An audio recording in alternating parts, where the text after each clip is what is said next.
Olá, vamos examinar as Escrituras? Hoje eu quero meditar com vocês a respeito da Palavra de Deus.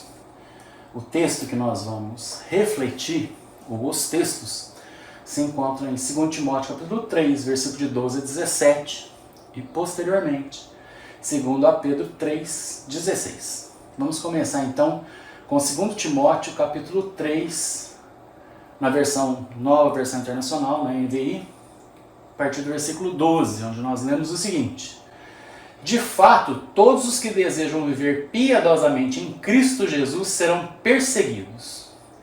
Contudo, os perversos e impostores irão de mal a pior, enganando e sendo enganados. Quanto a você, porém, quanto a você, Timóteo, é Paulo falando para Timóteo. Quanto a você, porém, permaneça nas coisas que aprendeu, das quais tem convicção, pois você sabe de quem o aprendeu. Porque desde criança você conhece as Sagradas Letras, ou seja, as Sagradas Escrituras, a Bíblia, que são capazes de torná-lo sábio para a salvação mediante a fé em Cristo Jesus. Toda a Escritura é inspirada por Deus e útil para o ensino, para a repreensão, para a correção e para a instrução na justiça, para que o homem de Deus seja apto e plenamente preparado para toda boa obra. Quando fala toda a Escritura, ele está se referindo ao Antigo e ao Novo Testamento. Como eu sei disso? Através do próximo texto, que é 2 Pedro capítulo 3. Então, São Pedro diz o seguinte: ele, Paulo, escreve da mesma forma em todas as suas cartas, falando nelas destes assuntos. Suas cartas contêm algumas coisas difíceis de entender, as quais os ignorantes e instáveis torcem, como também o fazem com as demais Escrituras, para a própria destruição deles. Então, Pedro está dizendo que a palavra de Paulo, as cartas de Paulo, fazem parte da Escritura, e que são torcidas como eles fazem com o restante de todas as Escrituras. Então a palavra de Paulo é a Escritura Sagrada. Não foi nenhuma igreja, nenhuma denominação, nenhuma instituição que definiu isso. Palavra inspirada, palavra de Deus, foi Deus quem inspirou e foi Deus quem estabeleceu. Então, quando diz toda a Escritura Sagrada é inspirada por Deus e útil para o ensino, para a repreensão, para a correção e para a instrução na justiça, está dizendo que a Bíblia inteira serve para o ensino, para a repreensão, para a correção e para instruir-nos na justiça. Por que isso? Para que o homem de Deus seja apto e plenamente preparado para o quê? Toda boa obra.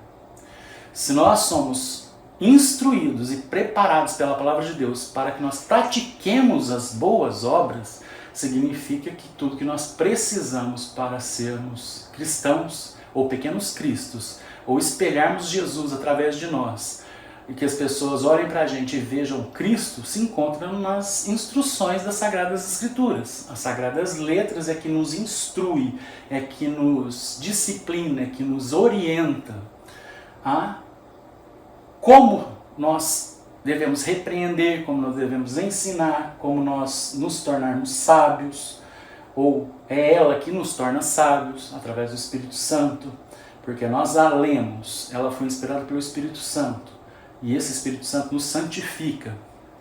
Nos santificando, nós vamos nos tornando sábios, vamos nos tornando separados, vamos nos tornando santos.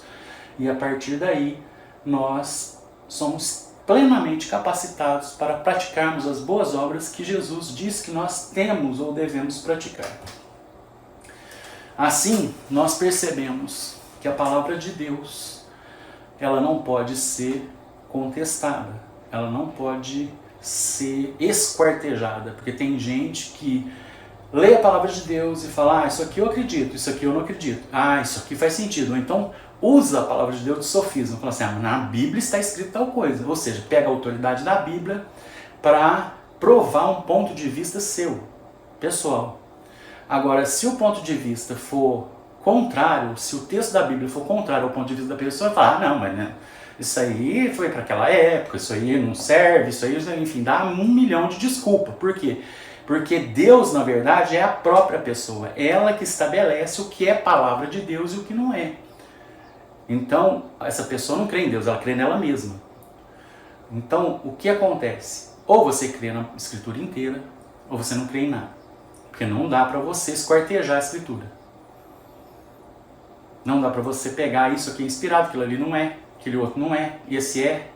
Porque aí você vira um herege e monta a sua própria religião, a sua própria doutrina, segundo a sua conveniência. Palavra de Deus é palavra de Deus, totalmente. Se você não entende, é porque você não estudou. Se você não estudou, estude, pois é a palavra de Deus que fará com que você entenda e conheça a Deus e a si mesmo. E você conhecendo a si mesmo e conhecendo a Deus, o processo de santificação será muito mais fácil. A aquisição da sabedoria também, porque você adquire conhecimento e a sabedoria vem através da sua comunhão com Deus, nas suas orações, das suas leituras bíblicas. O Espírito vai te santificando e vai te dando sabedoria. E conhecimento a gente consegue estudando, lendo. Sabedoria nos é dada por Deus. Não tem como você misturar uma coisa com outra. Tem gente que tem conhecimento, mas não tem sabedoria. E tem gente que tem sabedoria, mas não tem conhecimento. Por isso que analfabetos, às vezes, têm uma sabedoria incrível. E as pessoas cultas são absolutamente tolas em algum aspecto, principalmente aspectos espirituais. O ideal, na minha opinião, é você ter conhecimento, sabedoria, comunhão com Deus, santidade e busca por tudo que é bom, digno e virtuoso. Amém.